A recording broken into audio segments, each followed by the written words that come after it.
Follow Without Warning Podcast Season 3, Investigation Derailed with Sheila Wysocki on iTunes, Stitcher, and Google Play. Without Warning Podcast presents Season 3, Investigation Derailed. Come behind the curtain with private investigator Sheila Wysocki and examine a major injustice. Warning, the following episode contains elements that are graphic in nature. Listener discretion is advised.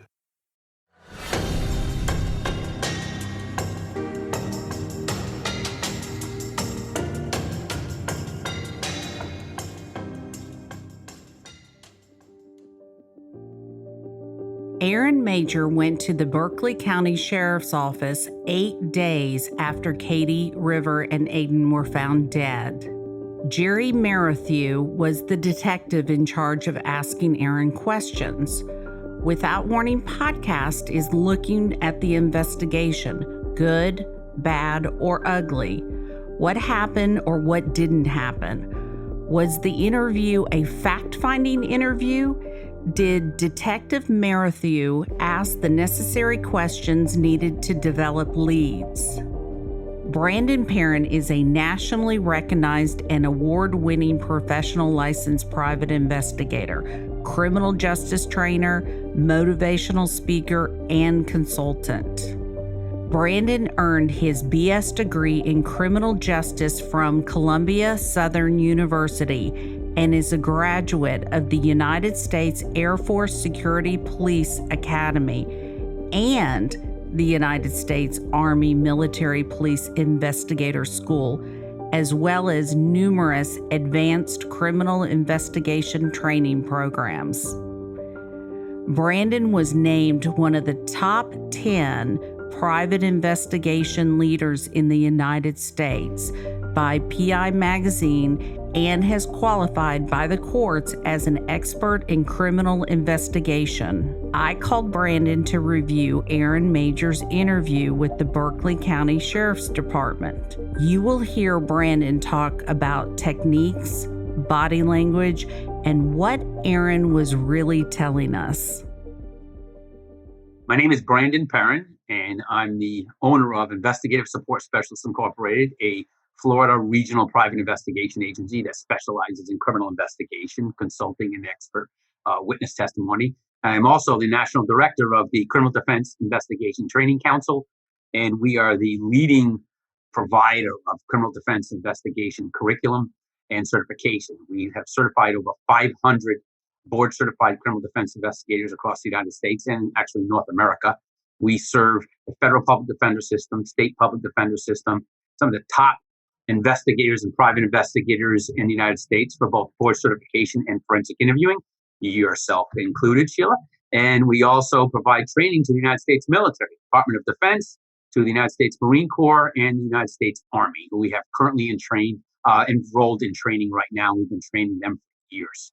And best practices, methodology, and philosophy of investigation. Now, do you only do defense? It is my specialty. It's my expertise, but I am in no way, shape, or form a one-trick pony. But I do believe there's a term I learned a long time ago when I was a rookie, so to speak, and a mentor of mine told me, don't just be a jack of all trades. He goes, be a jack of all trades, but a master of one. And so criminal defense investigation, criminal investigation specifically is my expertise. I enjoy anything regarding the training. I have a passion for it because I'm a methodologist. I believe that our profession demands, which historically it was missing, a methodology and a philosophy to what we do. And so what I did was develop the component method of investigation to provide that. That methodology can be used and adapted not only to criminal defense investigation. It works very well, for instance, when you're reviewing past cases, whether it be post-conviction relief, innocence projects, or cold cases. It works perfectly for those because it allows you a best practices model to see if it was done correctly in the past, the prior investigators, and you can use it to conduct a parallel new investigation to make sure you develop new leads and follow up on leads that the prior investigators may have missed. Why'd you pick defense? The underdog. I spent a lot of time as an Air Force investigator, criminal investigator for the United States Air Force, in many ways in the same lane as a friend of mine and friend of yours, Mark Gillespie. He would have been my commander if we worked at the same time. I would have loved to work for the guy, But I picked criminal defense, and it's an interesting story because I worked on a case that I was very proud of when I was conducting investigations for the Air Force. And at the end of the day, I was able to build a case. In a lot of ways, it was circumstantial, but the jury found that it was enough to convict. It was overturned on appeal, and he was found innocent. And I'll never forget the day that that career Air Force veteran came to me and said he forgave me. And I was a young investigator. He said, I know you're just doing your job. He goes, but circumstances are circumstances, and they're not always as they appear. And he was innocent, but the facts were manipulated in a way. They're put in a way. The lawyers take it and put it in a way, and it was able to convince through a narrative, not necessarily the facts, but through a narrative that he was guilty. And I really took it personal at that point. And I said, it made me step up my game. It made me cross my T's, dot my I's. It made me really learn that an investigator must be impartial and objective, and we can't bring personal biases to the case. I want investigators to pursue the truth. I want them to fight for the truth, to fight for the facts, be diligent in their uncovering of facts, but I want them to be very careful. I'm always alarmed when I hear, and I correct them when I hear them say, I believe or I think. And I say, I don't care what you believe or what you think. I want to know what you can prove. What do the facts show? Conduct a fact-driven investigation and put your personal biases and opinions in check. Even though don't ignore them. Don't ignore your hunches. Don't ignore your instincts. But see if you can develop those instincts and hunches into theories.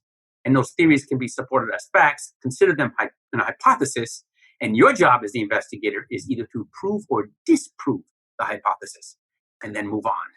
And so I really try to take that to the equation when I train investigators. And that's the biggest hurdle for many is the personal, because we're built that way. We're raised that way, and some of the best investigators are very opinionated people, which also means that's the part I have to put in check. It depends on where you are and who you're doing this for. If you're in a position, the great thing about being a private investigator is that as a private investigator, you have the freedom to make that choice. You do.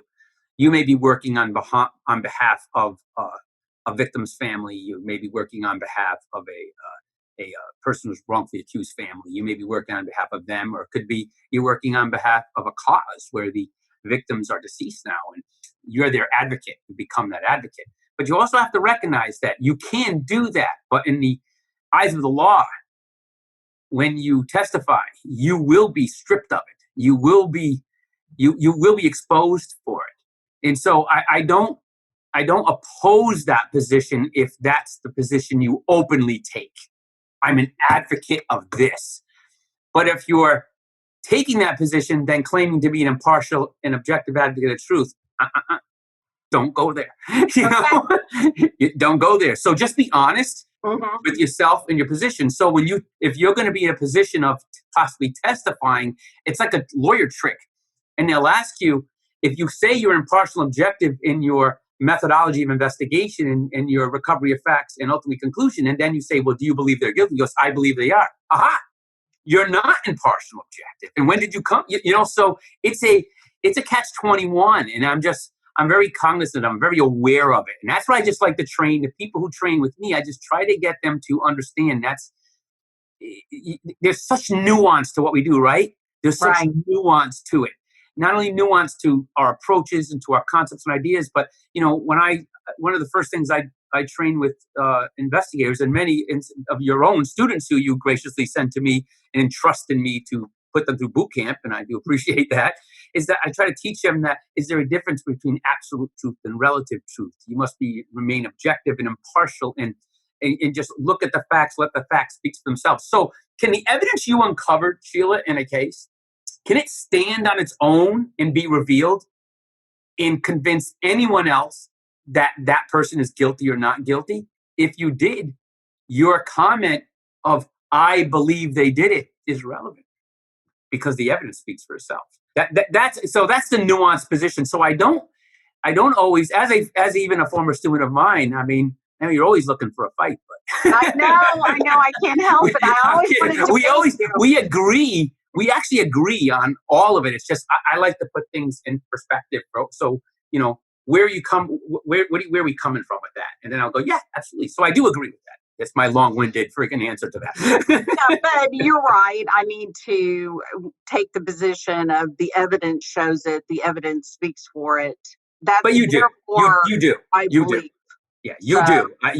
I would say that you, from my experiences with you, training with you, you get hunches, you get instincts, you develop theories, you pursue those theories, you uncover your facts. And then once you uncover the facts, you come to a conclusion based upon the evidence. And there's absolutely nothing wrong with that. As long as they take the Sheila path, okay? Right. Not everybody does that, and you know it. They start believing they're guilty or innocent, and then they pursue a path that only uncovers evidence to support their existing belief. Right. They ignore the evidence. Yes. They look just for what their narrative is. No, I agree with you. We don't do that. But once I'm certain of the evidence, as certain as anybody can be, because there's no 100%, as you and I know. Yes. Then I'm glad you added that. That's so important to add in. We have to be humbled that we are human beings and we suffer from the human condition, and we are as flawed as can be. I am incredibly flawed, as we all know. First thing I asked you to do is I brought you in because I don't think there's anybody better at looking at interviews. And so I wanted you to look at an interview in a case I'm looking at right now. It's an interesting interview, to say the least. Yes. Talk about flawed. Holy cow, flawed. Yes. First of all, it's Aaron Major. He's interviewed by a detective at Berkeley County. What did you do first? Well, I have 7 pages of notes. Okay. And you only asked me to subject it to analysis. Okay. And you know what happens to my brain when you do that. First of all, just a few things. I can just go through my thoughts, what I noticed, and just interject it, please. Anytime, stop me. Go over it. This is I'm going to function just as an expert would in any situation and give you my thoughts, but please ask me questions along the way. Additionally, what I noticed is the first thing I noticed was that they had him sitting there for over 7 minutes minimum as the recording's going. I'm not sure what the purpose of all that is. That's designed. Law enforcement has this old school bad habit, I call it. I'm speaking of prior law enforcement. This bad habit of thinking they can make them sit in there and sweat. Some of it, if it's used to observe them independently before going in, it's a great thing. But it's, I'm not sure what the purpose was. So I hope it had a purpose, but based upon what I've seen after contact, I would say it did not. It was just, they weren't ready. They were, I don't know. The seating arrangements, terrible, horrible, just completely inconsistent with any training I've ever seen.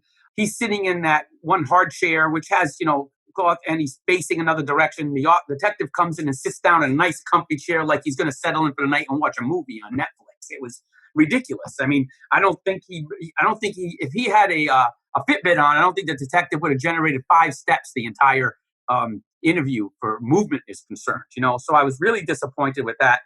Detective comfortable, suspect in a lower, more uncomfortable position, oddly positioned. It was just an awkward arrangement and it didn't facilitate the interview process. It really didn't. You've gone through, you're a forensic interviewer, and we went extensively how someone should be seated, where should be seated. And it matters, right? Absolutely. It matters to influence, to control, to give them room, close in when you don't want them to have the room, to make a point. None of that was present. So that was the first thing. Of course, I didn't like it. But then he opened up questioning with the open-ended question, which is okay.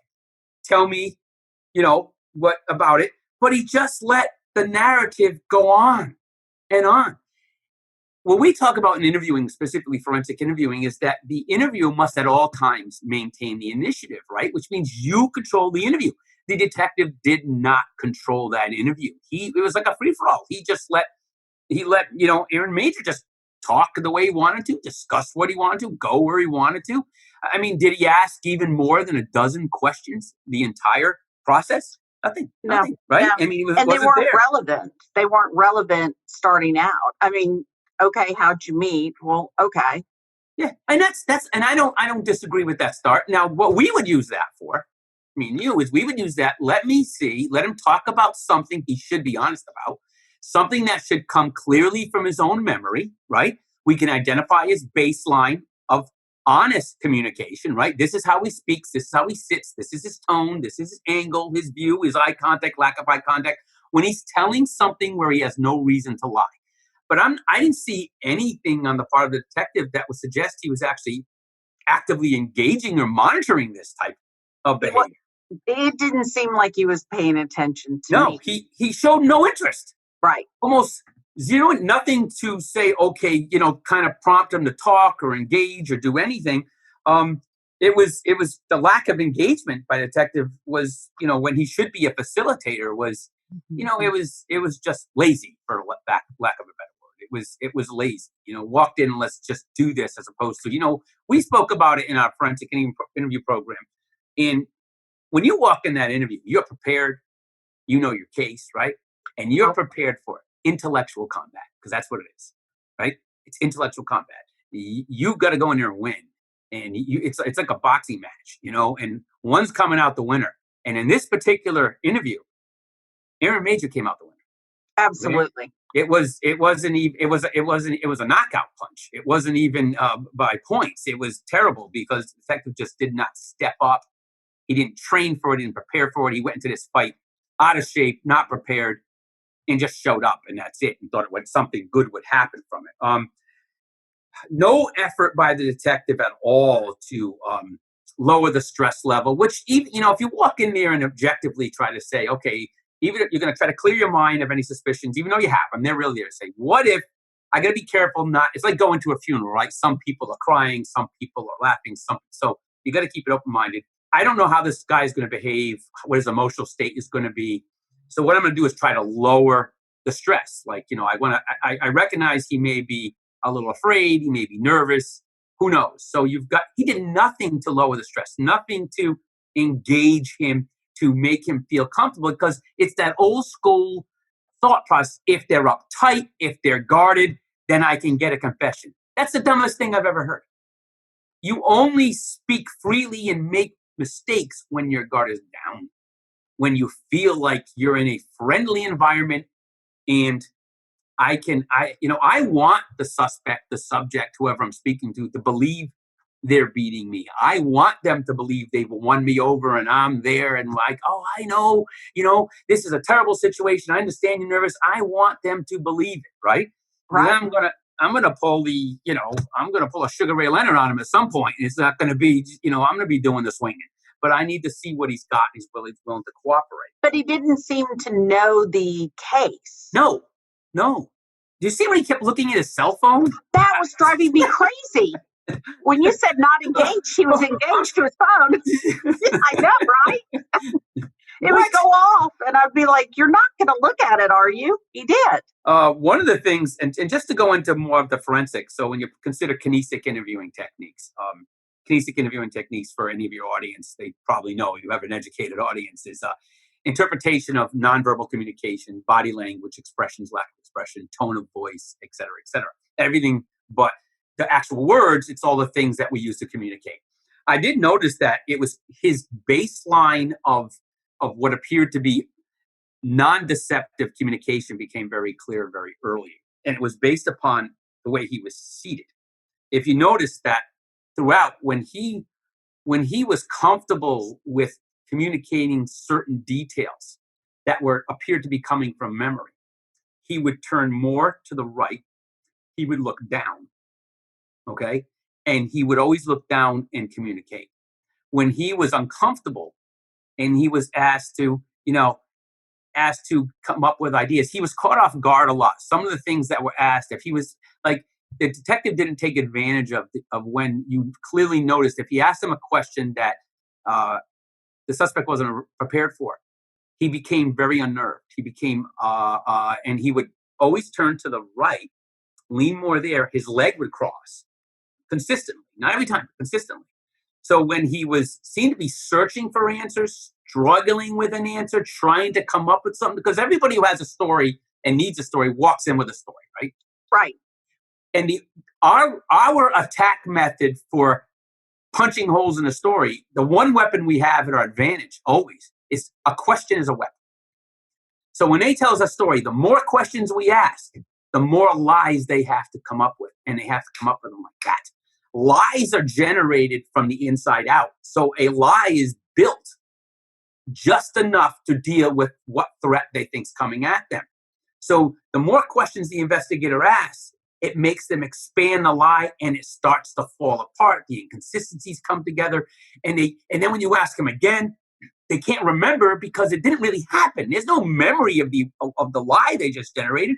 All they have to try to remember the lie they made, and it's very hard to do, unless you're a psychopath. Well, he had trouble expanding details to support the narrative he was trying to get the detective to buy into, basically. And that narrative was always, you can almost tell where, you can see where the holes in the story were in respect to what appeared to be, because even lies, understand these, even deception is built upon fragments, pillars of truth. Right. It's there. But you could see where the extension of the bridge was being built because it was slow. It was a struggle. It was, a lot of I don't know, I'm not sure. And some of those I don't know, sure questions, they should have been simple answers. Yet it's a detail he couldn't answer because he wasn't prepared for that particular question. So it's interesting. As limited a number of questions as there were. Teddy Roosevelt was renowned for his love of the outdoors, but few people know that one risky excursion almost cost him his life. Against the Odds is a podcast from Wondery about the unsinkable human spirit and our ability to fight back and triumph against all odds. Each season shares thrilling true stories of survival, putting you in the shoes of the heroes who lived to tell the tale. The newest season, Uncharted, Teddy Roosevelt's Amazon Expedition, tells the tale of Teddy Roosevelt's expedition to map an unexplored river in one of the most dangerous parts of the Amazon basin. After leaving the Oval Office in his 50s, the restless president was ready for new adventures.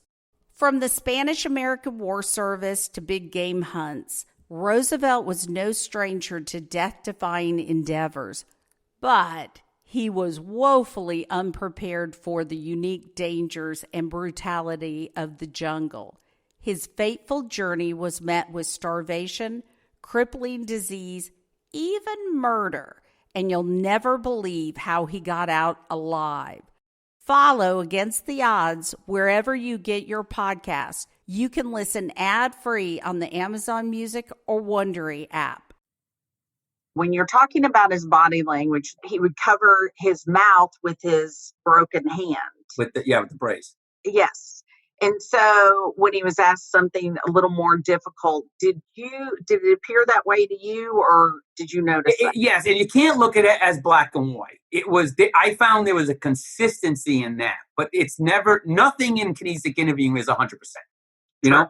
Because if someone has a tendency to do that because he was very defensive from day one with the body was all closed up and away, then it would move in. It was doing a lot of that. But when someone is behaving in that situation, you have to remember, even if they go to that as a defensive move, and all defensive moves, you have to first, as an interviewer, identify, is this defensive move caused by certain stimuli? The stimuli would be questions that are threatening because fight or flight kicks in.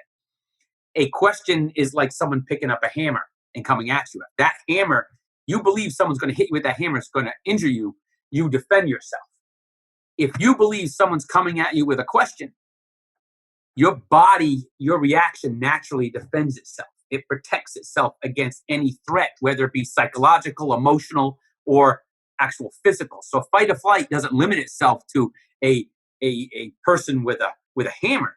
It comes in all kinds of threats. We react to what we perceive as a threat. So it's always important to watch that in any subject to see which questions appear more threatening to him, which questions appear that this could expose me, this could reveal me, I'm afraid of this, because he knows it's coming.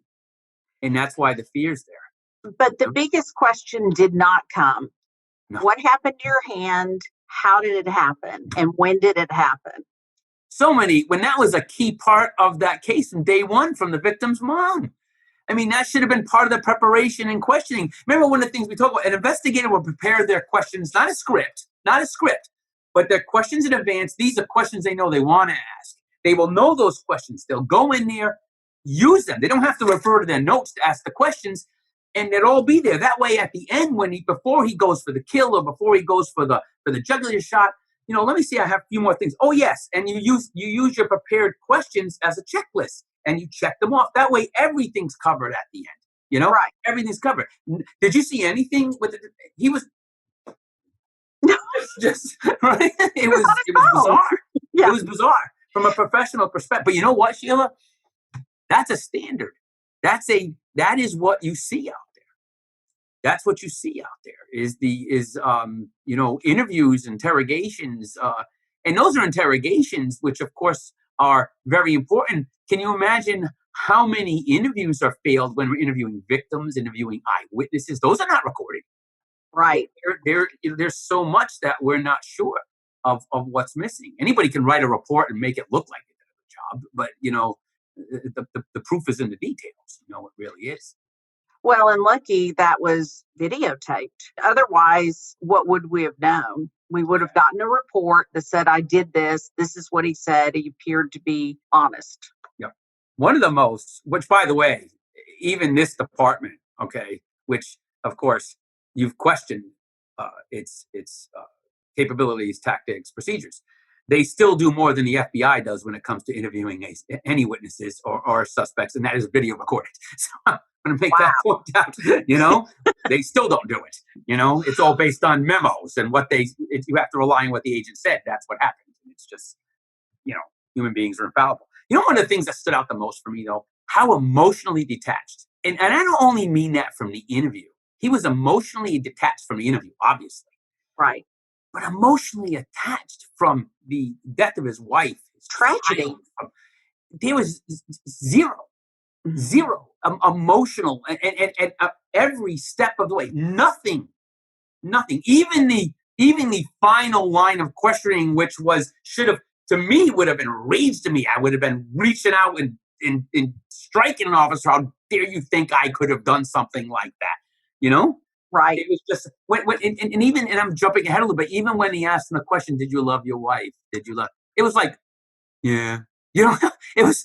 I mean, you're speaking about your deceased wife right now, and you can't even drum up any emotion or passion for the memory of what you just lost.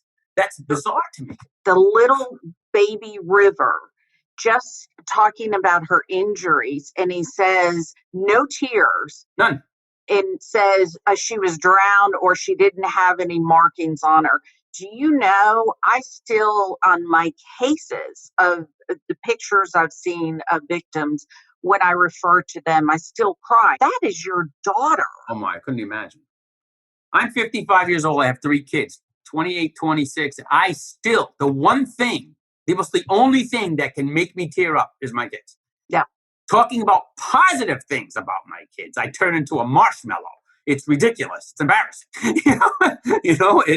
It really is. It's like strip the Spartan of his armor and you're a big baby, because when it comes to your kids, as an investigator, as an interviewer, you have to recognize that. Then you have to explore that to make sure, is this an emotional response of shutting down to such a situation, or is this just a cold-blooded psychopath who just, who cannot, it has an inability to, remember, psychopaths have the inability to feign empathy. They can't even feign.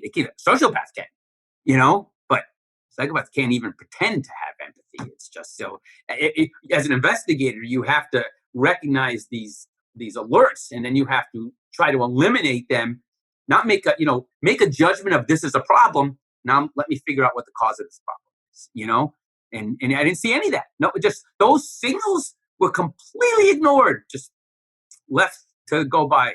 I don't understand it. When he was asking him up about talk about what happened to his wife and his daughter, it was the same. He turned right, and just, there was no emotion to it. It was just it was crazy. He shifted his seating positions often based on the topic. That's a signal to you that you look for the pattern. All the points he had trouble with, where you should focus the interview, he always changed his seating position and the way he sat and shifted to the left. And it was always those areas consistently is where he had problems with that line of question. He would go this way. When it was easier for him to talk, he would go this way. Now, sometimes he got caught in that position off guard and he had to stay in it, but fundamentally there is a pattern. And patterns aren't 100%, right? They're patterns. So you look for it. And it takes work. I know a lot of your investigators that you train stuff and you mentor, they have to remember when you watch videos like this, when you look at evidence, you've really got to focus. You've got to just look for patterns. You have to watch it again and again and again and again, and leave out, I believe, and just say, hey, look, I got this, I got this, I got this, I got this. This is an issue. Right. When you said that the investigator or detective should have noticed the pattern, because I knew I was talking to you. Normally I watch Aaron, but I was watching the interviewer. He didn't move. He was like having a beer, sitting back and just waiting for it to You look like Aki Bunker in his easy chair watching television. Exactly.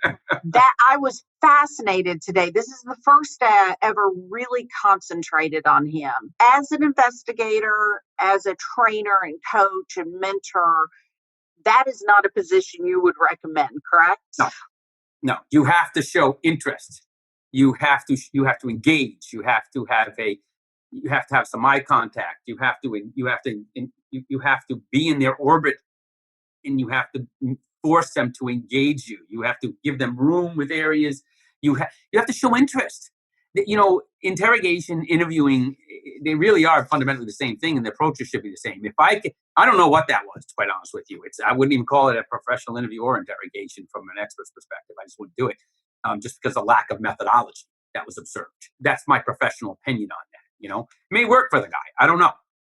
I don't know. I don't know anything about him or history or anything like that. And I really want to say in perspective, I don't know him personally. I'm speaking strictly professionally. Could be a very nice man. I don't know. And I always keep that separate. Some people I love. I think they walk on water professionally, but they're the biggest jerk I've ever met in my life personally. And then sometimes vice versa. Right. Like I love them, but boy, they're useless as an investigator. Right. So I always try to I'm not looking at this person personally at all. It's professionally, and I didn't see any professional standards being deployed in that entire interview at all. I didn't see it, and it was very. I don't know. It was almost like his pastor came in to talk to him and take look more like I don't know, like a counseling session. How do you feel? Some investigators, law enforcement personnel, detectives, they will take an emotional position by stating, go easy on him, he just lost his family. Maybe that's part of the equation, which is, my position as an investigator, whether I was on the law enforcement side, I'm on a defense side, or I'm working on the private side for either side, which I do both now. I can work on the victim side. It doesn't matter. That keeps me sane, and it keeps me more balanced, and it keeps me objective. But when someone says that to me, I would say, I don't know what you mean by that. I'm going to take a professional approach to this. There were 2 deaths, tragic deaths, under questionable circumstances, and I'm going to investigate. There is no easing going. I'm not going to I'm not his priest. I'm not his therapist. I'm not his dad. I'm here to get to the truth of this. So back off, as far as that's concerned, right? What is it? Can you imagine? I know that bothers you because what does it even mean? You go easy. Well, and I always say, who was there for the victim? Who went easy on the victim? Let's just get to the truth. Don't do all this manipulating the evidence or manipulating the interview. To me, that's an ultimate manipulation. Absolutely. When you go into that, and when and again, it's a matter of all law enforcement officers, detectives, when they conduct an investigation, the philosophy should be that they're conducting an investigation to determine, first and foremost, if a crime was committed. That's one. That's okay. Then 2, if it was committed, who committed the crime? And that who needs to be supported by evidence, so that evidence leads to the crime. So there is no easy there. the victim deserves 100% investigation, and anyone who's suspected of the crime deserves 100% investigation. It's called due process. And Right. it's embedded in our system, and it should be embedded in our minds when we're conducting investigations. So I'd be offended by a comment of "go easy." It's like I would question their motive for it. And I would ask, not only, I would say, why do you say that to me? Why go easy? It's because of the way he looks, or you're actually feeling sorry for him? I says, I feel sorry for him, but I feel more sorry for the people who are deceased, Right. right now. Well, and they gave him 8 days. That was done 8 days after her death. That is an interesting fact Mhm. for me, because that explains a lot of the emotional state of the behaviors. It just seems so, he was trying, it seemed someone who exhibits that type of behavior, to me, they appear to be exhibiting a controlled behavior. They're overdoing it. They're overdoing their control, to not be this, not be that. And people tend to think they have an idea of what they think innocent looks like. And unfortunately, innocent looks genuine. And genuine is a different look on each of us. When you look at both of the victims, it was, Katie Ann River, they're beautiful people. And even Katie was a very, very pretty woman. And I just wonder, was she so attracted to such a dud? If that's the case, I don't know. I know it's a high school situations and stuff like that are tough because people are young and they evolve into something else, and that becomes a problem. But so much more to know. So even everything I'm saying right now is based on very limited focus on this interview alone. Like, you have so much more knowledge about this case than me, and you're able to put other pictures. So I'm staying, my favorite saying, I'm staying in my lane. Yeah, I And, like that. And I did this, I didn't want to tell you anything beforehand. And I appreciate that. I wish, that's why I'm always usually having to tell people, no, don't send me that. Don't send me that. I don't want to know anything when I go in. And it's interesting that the opinions that I was basically forming based upon my observations are consistent with what what I know now you have stated, and what other people have stated, including the victim's mother, regarding situations. So, and I just don't know why that wasn't being picked up from the law enforcement, agents at the time, where it should have drew leads. Suspicions were evident during that interview, and those suspicions should have turned into leads. Right, but instead they dropped it. Yeah, and that's what doesn't make sense. There's something behind, something going on behind the scenes there, something from a political perspective, or something from the command that came down. And I know any law enforcement officer or detective will tell you there's positions where politics come into play. Right. And files are taking away from you, and they said close it with no explanation, and you start dealing with some of the older detectives and officers too, and it becomes a question of, do I fight back or lose my retirement? It becomes right. I like being independent. Yes. I have no more masters. It's I work for the government. I work with the government now. It's a difference. Mm-hmm. I work as a consultant. I work as a contractor. I work in many positions with them, but there's no W-2 form coming from me from the government, because once there is, you're obligated. I think that there were people making a decision that did not do right by the investigation, Katie or River. And there are people in the community that have reached out and given us information. And one of the reasons I wanted you to look at this is I want a perspective outside of me looking at it. Well, my expert opinion from what I've seen on this video is clearly, I, of course, can't say whether someone's guilty or not guilty. Right. Of course, I can't. But what I can say is, based upon, forensic interviewing techniques that are proven and tried, there's no question that multiple points exhibited signs of potential deception. They were never explored to identify if they were or not. They were never pursued to either support or dismiss. They were just left open, and nothing was done with them. And so that was it. One of the things that really was interesting toward the end, I want to point, because it stood out to me. Of course, the zero response, but when he was actually questioned and it was asked, did you have anything to do with your wife's death? Do you have anything to do with child's death? The zero emotional response from that was fascinating.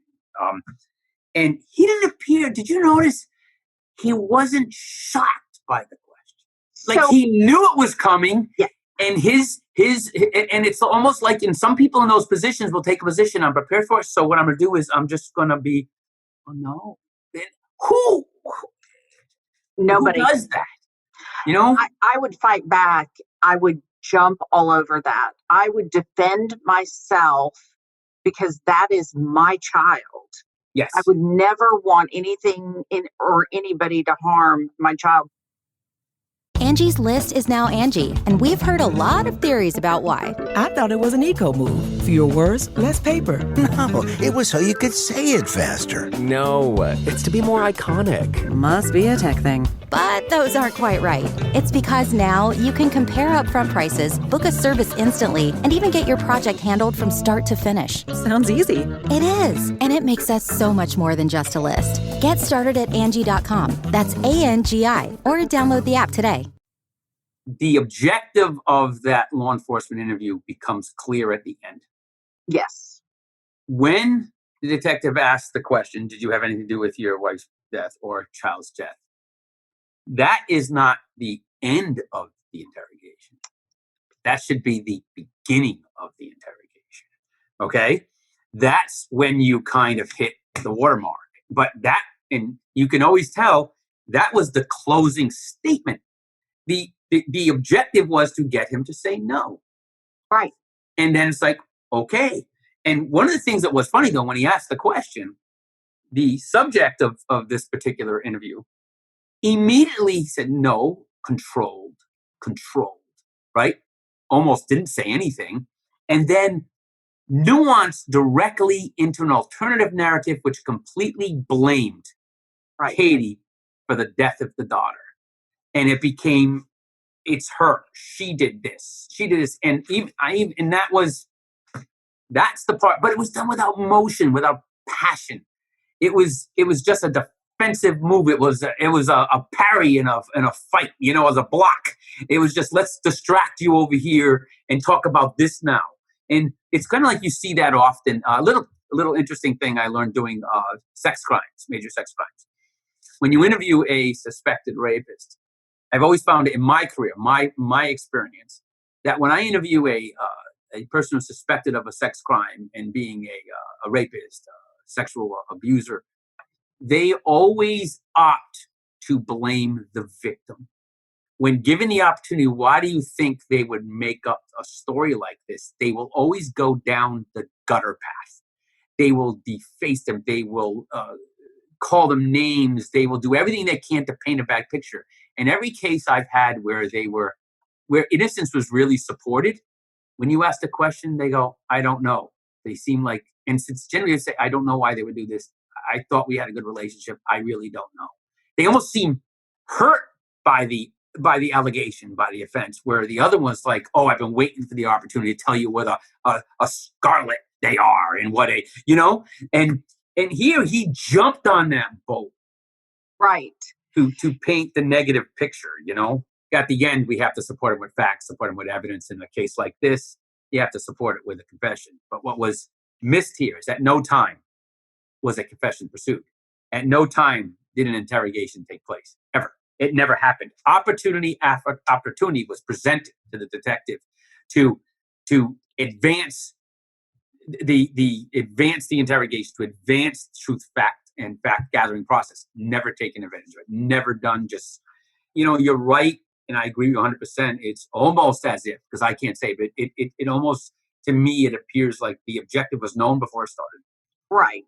And that really is defined to me by the last question was the most important, the last question, and it basically ended shortly after that. Like, okay, thank you. We got it then. We're done. Oh, beautiful. Of course you didn't do it. Okay, we're done. And let's go have coffee. Yeah, that was my favorite thing. I'm ready for I need a coffee. How about you? Yeah, you want some? I want the hallway surveillance video. I want the hallway where is the hand being shaken, or you did a good job? Is there that you did good in it? That's what you love about our time now is everything has a camera, right. And you can see the after effects, of things that often what went on before and what went on after are often very telling about what happened during, um, So do you think that there were other detectives watching it and texting him? Because that's what I originally thought. But somebody tried to get in the door and it was stopped.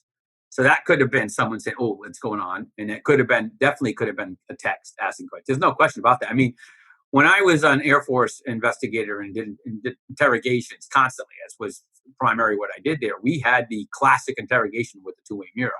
Right. And at all times, there'd be two of us behind the mirror.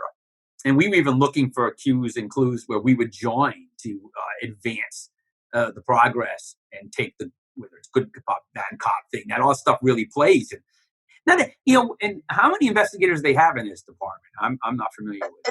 It's a small department. I think there were about 4 on that case that day, maybe 5. So no reason whatsoever for the team approach to be taken, for another more aggressive detective to come in, maybe at that moment when he asked the tough questions. That's where I would have had, if I was working that case with the other detective, I said, okay, I'm going to come in here. Right. And I'm going to say, I just want to let you know, I've been everything seem to be doing very well. You've been, talking to Detective so-and-so, but I want to let you know that I've been watching this and I got some problems. I've got some problems what you say and some problems what you're not saying. And I just want you to reconcile these things, and then really press it. And these are just standard tactics and techniques that are used by experienced, seasoned interviewers who have a defined objective. And that's what I'm not sure there was I don't know what the objective was here, unless I would lean towards your theory. It appears to be supported by the facts and what you see take place. It really does. In the interview, when they were talking about Katie and her becoming anxious and, she's worried about being stalked, he didn't go into it saying, wait a minute, you're worried about your wife being stalked and you go up to take a shower. How long were you? He didn't get the details of that. He was never worried about anything. He was so casual about everything. It was just, I don't know. It was just even that's one of the areas and topics that almost seemed, when I see something like that, it's just giving me, I'm developing, a suspicion, and I need to develop leads to pursue that line of questioning that it appears contrived.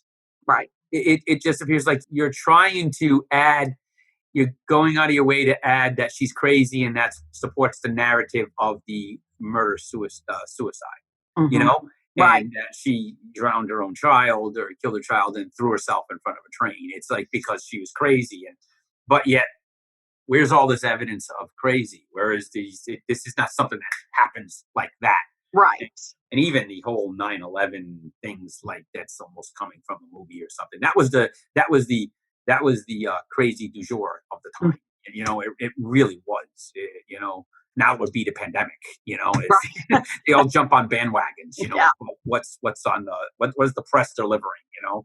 And at the moment. How would you have followed up with that kind of an interview? Well, right now I'm assuming that was a non-custodial interview, correct? He was invited in. He was invited in, and no rights advisement. No. Yeah. Yeah. No, I was trying to remember. No attorney. He was invited in. So it's non-custodial, which means 8 days. Yeah, it was 8 days later, and I was trying to think. There was one other thing. I think his parents were there. Okay. I would have, after this, what appeared to be a non-custodial interview, so it was done as more of exploratory. I would have, I would have been much more aggressive. And if I always take the position, if I have in front of me, I'm going to take advantage of it as long as I want to stay. Okay. The point happens though is if it was non-custodial and he didn't advise him his rights, he was taking the position of a nonchalant way. Once he started asking those questions, and he was going to move the interrogation into that you're a suspect now, he would have had to advise him of his rights. He could have feared that he was shut down. He didn't develop the relationship and didn't appear to plan to develop the relationship where he got him wanting to talk. Because what the idea of with any suspect is you first and foremost got to get them to want to speak to you, want to tell your story. And then you get them to the point where they want to. So by the time you're at a point where they need to tell you, you need to advise them of their rights. They're more likely to waive their right to counsel if they want to talk.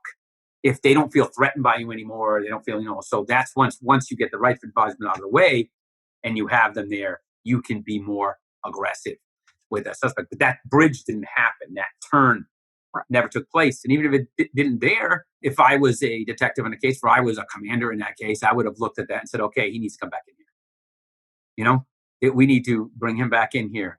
And we need to reconcile these facts, reconcile these issues, these concerns. We need to go after that. And it's not a bad idea, but did they ever interview him again? No. Oh yeah. See, that's they just closed it. Right. Right. It's easy to rule it. Murder suicide's so easy to rule because you don't have to do any more investigation. Oh, done. Case solved. Right. And they didn't count on the mom pursuing it as hard as she has. And they you definitely didn't count on that. So, and we just started. I mean, it's going to get far bumpier. So, as you know. Well, we have 2 flagship training programs through the Criminal Defense Investigation Training Council, and anybody wants to go and look at it and go to cditctraining.com. Or they can go to Public Defender Investigator training.com or Defense Investigator training.com. I'll go to the same place, defenseinvestigator.com. The 2 programs, I'll talk about the first one, which is the one we've had. That's the component method of criminal defense investigation and case management. It's a methodology for investigation, whether it be criminal defense, be criminal investigation. It's designed for criminal defense and innocence projects, and you learn a lot, but it is tailor-made for cold case investigation because it's a methodology. And just to go through the 6 components, the first component of the process is the forensic case review and analysis, where you go through all discovery, all police reports, all documents, all statements, line by line, page by page analysis. We're not just merely reading them, we're analyzing them. From that, we're identifying leads. A lead is nothing more than a question to be asked or an investigative task to be performed that may or may have not been performed by the prior investigator or the original investigation. We're also going to break down the information by fact. We're engaged in fact classification. We're going to identify facts that are, and we always look at both sides. It's very important. So we're going to identify facts that are incriminating. We're going to identify facts that are exculpatory. We're going to identify facts that are aggravators, which aggravators being it could have elevated the charge to a higher charge, a lower charge. Like, for instance, in a battery case, if you punch me in the nose, it's a simple battery. But if you punch me in the nose and it breaks, it's an aggravated battery, that elevated that charge. If you use a weapon on me or something like that. We're going to look for mitigating facts. Mitigating facts would be facts that would also go to not only the question of guilt or innocence relative to charging, but they would go also to sentencing. Should someone get an appropriate sentence based upon mitigating factors in their life, things that happen to them, etc. Then we also identify, the timeline is the investigator's best friend. Constructing a timeline is a necessity, it's a need, it's crucial, primary component. And it's because law enforcement reports are written and generated in the generally in the chronological order of the investigation as it unfolded. You need to take all of those facts from those reports, and you need to put all of those facts in the chronological order of the event as it unfolded. And when you do that, and it grows, and you can plug and play new facts as you go through the investigation, the reality, the truth starts to come to light. The inconsistencies come to light. The discrepancies come to light. The how can some person be here and there at the same time? This doesn't make sense. And so the timeline is just an awesome tool, And of course, just using that, the next step, identify inconsistencies, discrepancies in the case, discrepancies from every source, including the investigation itself and its players. Identify all the characters, all the players. You said something to me a moment ago that is part of that process when you said you identified all these other witnesses who no one ever spoke to. Those are characters, those are players in this case. And lawyers and many investigators have a tendency to just drink the Kool-Aid and buy into the law enforcement narrative. So they believe that only the people who are identified by name and interviewed in a police report are relevant. Oh, no. Not only are they relevant, what about references to people that were never interviewed? What about references to some guy, or remember he was talking, there were a couple of people at the scene, or the entire neighborhood when an incident happened to canvass an area to see if anybody else seen anything. Just, limiting to what you see there in their reports is really a mistake, because most government agencies, including law enforcement, take a KISS approach, right? Keep it simple, stupid. Exactly. And unfortunately, the truth is complicated, right? It's complicated. It's extensive. It involves so many nuances to it. So that case review, the forensic case review and analysis is the first step. It builds a foundation of of your investigation, and it identifies all of the weaknesses and strengths with the initial investigation. Then we interview the subject, defendant, suspect. We try to get to them. Sometimes we can do it in person. We can talk to them. Sometimes we have to interview them the way we just did. Right. Do whatever historical recording and interview they already have of that, because you may not have to ask additional questions, but you can identify additional information, additional leads that you can pursue. And then, of course, after that, when I've developed as much information from the original case, I have full command of the facts. I understand where the subject is coming from, what they've said in the past or not said in the past, etc. I go to the crime scene and I conduct that crime scene investigation. First and foremost, I'm trying to place everyone, understand what they're claiming happened that day. Sometimes the scene itself, the critical features of the scene do not support the narrative. They just don't.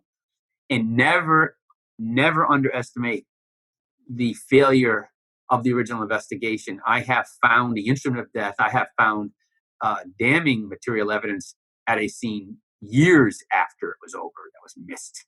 It was missed. So you really got to have an understanding of when you go to that scene. You're using physics, you're using reality, using critical features, you're using the area, the layout of the area to really question the fluid, abstract evidence that's been presented, the narrative being presented. Then you conduct background investigations of all the potential witnesses in the party. See if there's anything in their history that would suggest they have an axe to grind, a certain way to go with the case or not go with the case. Then you're prepared to interview witnesses. A lot of investigators they want to jump right to the fun stuff.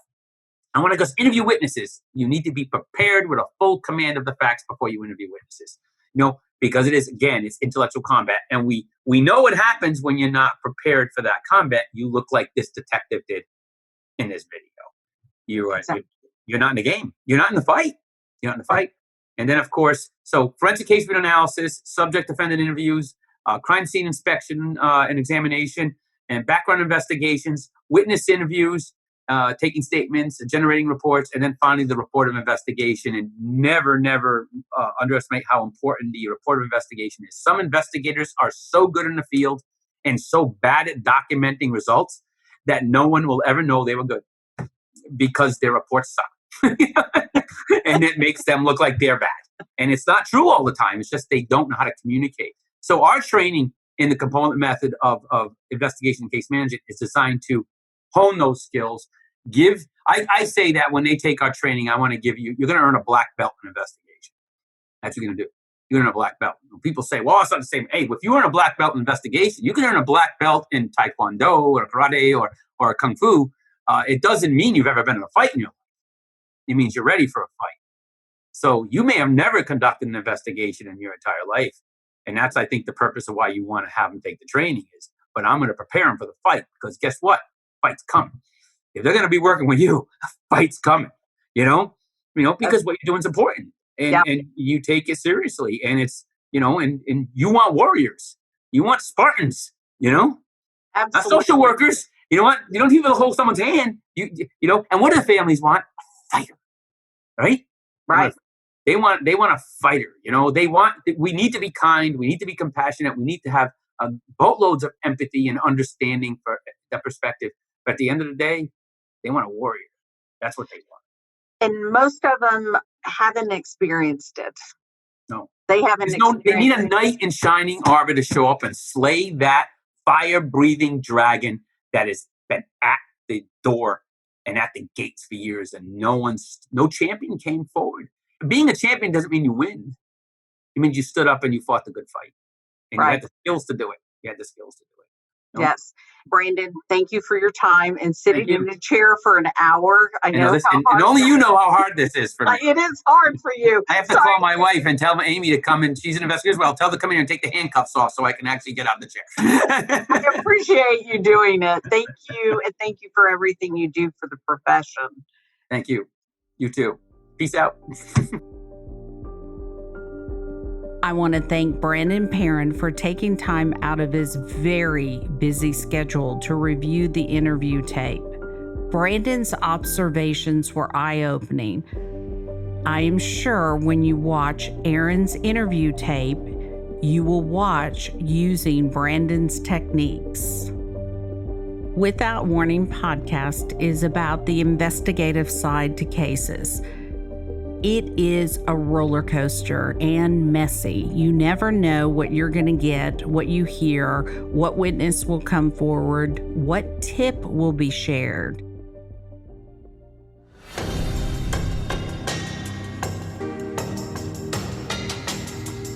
If you have any information you want to share on the podcast regarding the deaths of Katie, River, or Aiden, email tips@SheilaWysocki.com or call 1-888-599-0008. Join Patreon and crowdsource justice with private investigator Sheila Wysocki. If you or someone you know is dealing with suicidal ideation or is actively thinking about taking their life, please call the National Suicide Hotline at 1-800-273-8255. Without Warning Podcast, Season 3 Investigation, Derailed.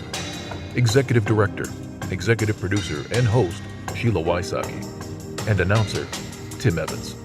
Thank you to Lori Morrison of the podcast, The Unlovely Truth. Thank you to Danielle Birch, Chelsea Sarkauskas, and private investigator Jenny Moore for their boots-to-the-ground, passionate, laser-focused research.